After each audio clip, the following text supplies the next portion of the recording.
Hello বন্ধুরা, তো বাংলার উৎসবের মানচিত্রে কিন্তু আরেকটা উৎসব লেগে গেছে, সেটা হচ্ছে কিন্তু মহাশিবরাত্রি।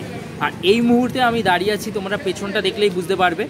তো আমরা এই মুহূর্তে চলে এসেছি কিন্তু উত্তর কলকাতা। আর এই উত্তর কলকাতাতেই কিন্তু রয়েছে সব থেকে প্রাচীনতম এক শিবলিঙ্গর মন্দির, আর সেখানেই কিন্তু আমরা আজকে যেতে চলেছি। আর তার সাথে কিন্তু মোটা শিবের সাথেও তোমাদের পরিচয় করাবো। আর পুরো ভিডিওটাই কিন্তু তার সাথেও থাকবে শিবরাত্রি আসলে কি, কেন আমরা এই দিনটাকে এরকমভাবে পালন করি, তাই সবটুকু কিন্তু স্কিপ না করে দেখতে হবে। আমরা জাস্ট এই শোভাবাজার মেট্রো স্টেশনে নামলাম। মেট্রো স্টেশনটা দেখতে পাচ্ছ, আর এই মন্দিরটা তো সবাই চেনো, ঠিক আছে? লাল মন্দির বলে পরিচিত, একদম সেন্ট্রাল এভিনিউ যে রাস্তাটা তার ওপরেই রয়েছে। আর আমরা একদম ঢুকে যাচ্ছি হচ্ছে এই সোজা রাস্তাটা দিয়ে, মানে মেট্রোর পাশের রাস্তাটা, এটা স্ট্রেট কুমোরটুলির দিকে এগোচ্ছে সেই পথে। তো আমি সৌভিক, অ্যান্ড উই আর আর পার্বতী পতে হর হর মহাদেব। চলে এলাম হচ্ছে একদম রবীন্দ্র সরণি এই যে রাস্তাটা, এবং এখান থেকে যদি আমি ডান দিকে চলে যাই তাহলে হচ্ছে তোমার কুমোরটুলি পড়বে। বাট আমরা যাবো কিন্তু বাঁ দিকে যে এই যে দোকানটা দেখছো ঠিক এর পাশেই আর কি। এই দোকানটার একদম পাশেই কিন্তু এই যে মন্দিরটা তোমরা দেখতে পাচ্ছ, এই গলিটা দিয়ে ভেতরে ঢুকতে হবে এবং মন্দিরটার ওখানে যেতে হবে। মন্দিরটা কিন্তু বাইরে থেকে দেখেই তোমরা বুঝতে পারছো বেশ প্রাচীন কিন্তু, তাই না? মন্দিরটার উপর এখন কাজ চলছে আই গেস, তাই না? হ্যাঁ, তো বেসিক্যালি কাজ করার ব্যাপার আছে। চলে এলাম এই যে বাবা রামেশ্বর ধাম, এই যে মন্দিরে ঢোকার যে গেট, এখানে পরিষ্কার বড় বড় করে লেখা আছে এই যে আধ্যাত্মিক স্পন্দন মহাশিবরাত্রি উৎসব 26শে ফেব্রুয়ারি 2025। এবং এই হচ্ছে মন্দির। ওয়াও, মন্দিরটা কিন্তু বেশ পুরনো, যা দেখতে পাচ্ছি। মন্দিরটা কিন্তু বেশ অনেক অংশে কাজ চলছে আর কি, তাই না? এক্স্যাক্টলি, হ্যাঁ অনেকটাই প্রাচীন, একদম যেরকম হয় আর কি। এই শিব মন্দিরের মুখেই কিন্তু নন্দী মহারাজ বসে থাকে শিবের দিকে তাকিয়ে। এই আর্কিটেকচার তুই যে কোনো প্রাচীন এনশিয়েন্ট শিব টেম্পেলে গেলেই দেখতে পাবি। তো তোমাদের যেরকমটা বলছিলাম, কুমোরটুলির একদম নিকটবর্তী কিন্তু এই বাবা রামেশ্বর ধাম, প্রায় 375 বছর, মানে কলকাতার ওল্ডেস্ট শিবলিঙ্গ আমি বলতে পারি। এই মুহূর্তে দাঁড়িয়ে আছে এবং খুব জনপ্রিয় একটা মন্দির। এই মন্দিরের যে ইতিহাস সেটা আগে শুনবো, আর তারপর যাব মন্দিরের ভেতরে। এই মুহূর্তে আমি এই মন্দিরের বাবা রামেশ্বর ধামেরই একজন সদস্যকে পেয়েছি। তো প্রথমে স্যার আপনার পরিচয়টা একটু যদি বলেন। তাপস দত্ত।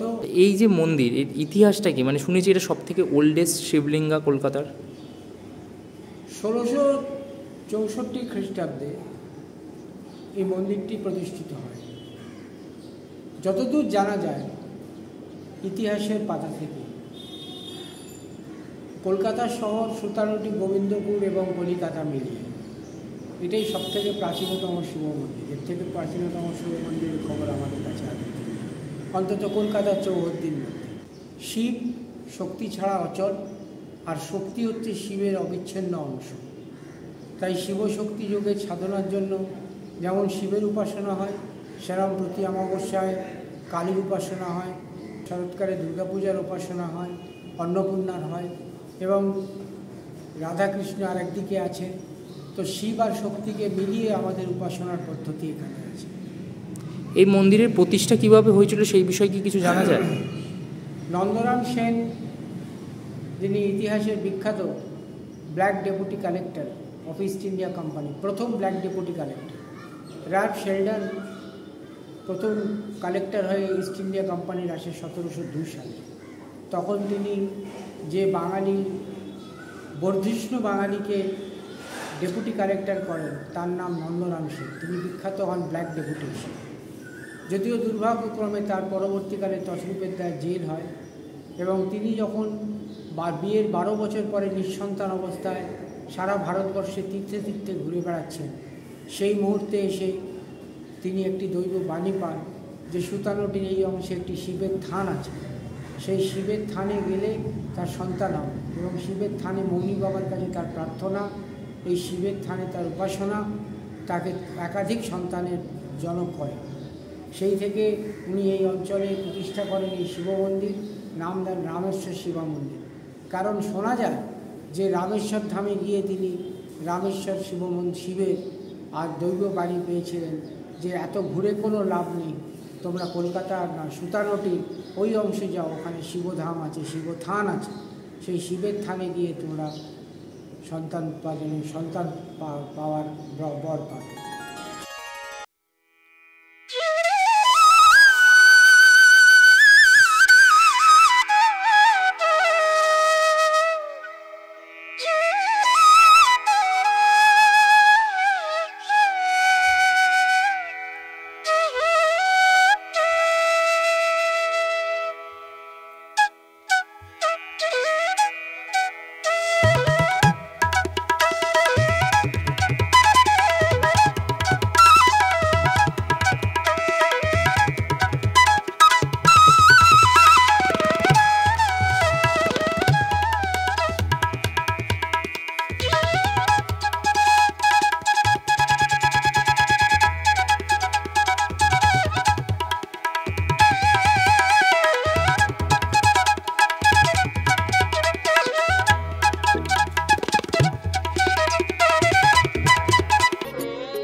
বাবা রামেশ্বরমের পর কিন্তু এবার তোমাদের দেখাবো হচ্ছে মোটা মহাদেব বা মোটা শিবের যে এখানে শিবলিঙ্গ রয়েছে, সেটা কলকাতার বুকে, উত্তর কলকাতার বুকেই এটাও খুব জনপ্রিয় এবং প্রাচীন একটা মন্দির। আর এই মুহূর্তে আমি চলে এসেছি, এই যে দেখতে পাচ্ছ একদম নিমতলা যে মহাশ্মশান রয়েছে, একদম ওই যে দেখতে পাচ্ছ গঙ্গার ধারে, ওর একদম সামনে। এবং এই রাস্তাটা সোজা যে আমি যদি যাই তাহলে আমরা আবার এগেন চলে যাবো হচ্ছে ওই তোমার আহিরতলার দিকে। এই রেল গেটটা ক্রস করলে কিন্তু তোমরা দেখতে পাবে এই যে দুর্গেশ্বর মহাদেবের মন্দির, এই যে তোমার ঠিক বাঁ দিকে পড়বে, এই গলিটা দিয়ে ঢুকলেই কিন্তু তোমরা পেয়ে যাবে ওই মন্দিরটা। বেসিক্যালি এই যে দূরেই দেখতে পাচ্ছ এখানে একটা প্যান্ডেল রয়েছে, বাট মন্দিরটা খুব প্রাচীন অ্যাকচুয়ালি। শ্রেয়া অলরেডি আগের থেকে এসে এখানে বসে আছে। বেসিক্যালি যাবি তো মন্দিরে নাকি?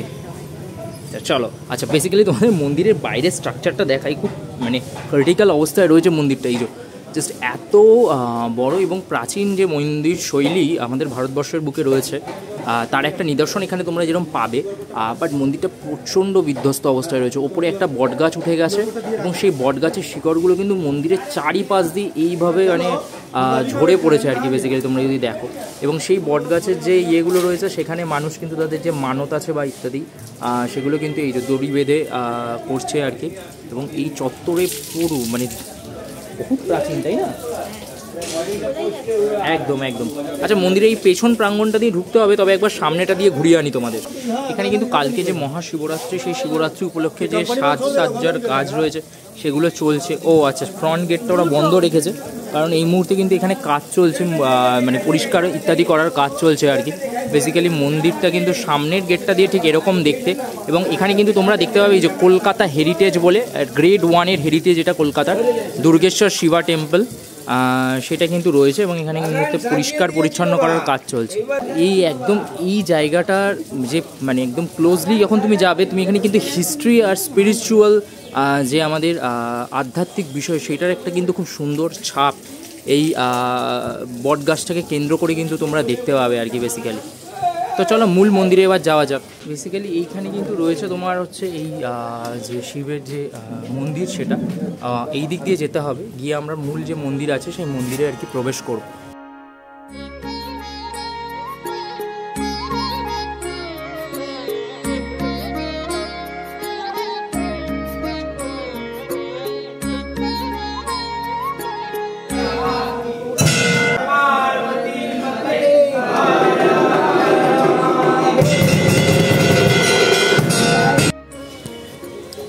সো বেসিক্যালি এই মুহূর্তে তোমরা যে মহাদেবটিকে দর্শন করছো, এটি কিন্তু নর্থ কলকাতা বলো বা কলকাতার বুকে মোটা শিবলিঙ্গ বলেই পরিচিত, ঠিক আছে, বা দুর্গেশ্বর শিব মন্দির, ঠিক আছে।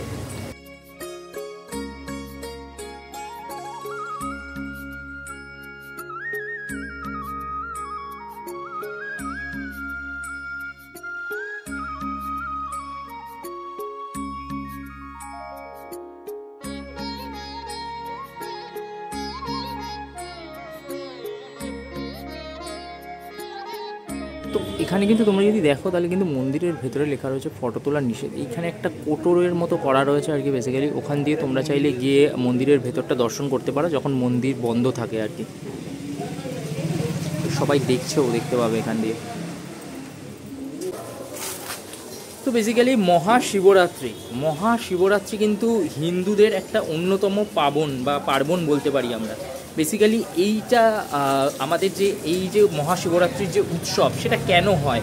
বেসিক্যালি আজকের দিনে কিন্তু শিব আর পার্বতীর কিন্তু মিলন হয়েছিল, মানে বিশ্বের মানে ইউনিভার্সের শিব এবং শক্তি যেটা একে অন্যের পরিপূরক, সেই পরিপূরক দুজন একে অন্যের সাথে আবদ্ধ হয়েছিল। জাস্ট ভাবো, কয়েকশো কোটি বছর আগে যখন লাভ ম্যারেজ এই কনসেপ্ট, এই যে লাভ বা ভালোবাসা এই শব্দটা বোধহয় সৃষ্টিও হয়নি, সেই সময় দাঁড়িয়ে কিন্তু আমাদের যে সনাতন ধর্ম, সেই ধর্মের যে শিব এবং শক্তি অর্থাৎ মেল এবং ফিমেল যে কানেকশন, সেইটা কিন্তু এক জায়গায় এসছিল, মানে তাদের দুজনের একে পরস্পরের টানে, এবং সেই পরস্পরের টান যুক্ত হয়েই কিন্তু যোগ তৈরি হয়েছিল। তো বেসিক্যালি সেই দিনটাকে বা সেই পাবনটাকেই কিন্তু আমরা সেলিব্রেট করি প্রত্যেক বছর।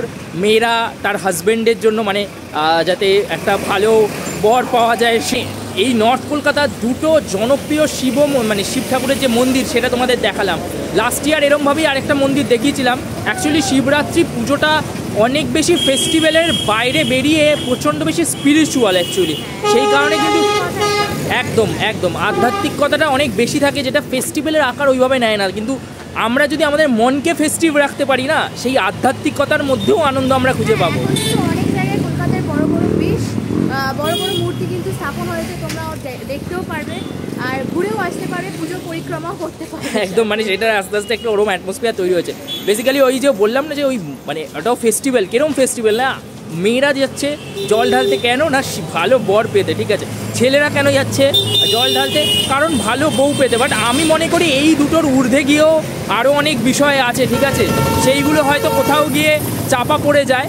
বাট যাই হোক, তো যেহেতু শিব পার্বতীর মিলনের একটা রিচুয়াল আমরা পালন করছি, তাই সেটাকে আমাদের নিজস্বতা বজায় রাখতে এখানে হয়তো বড় বউয়ের ব্যাপারটা আসে। একদম, তো চলো টাটা। অ্যান্ড এই ভিডিওটা যেরকম দুর্গা দুর্গা বলে শেষ করি ওরকম তো করবোই, বাট তার সাথে হচ্ছে হর হর মহাদেব।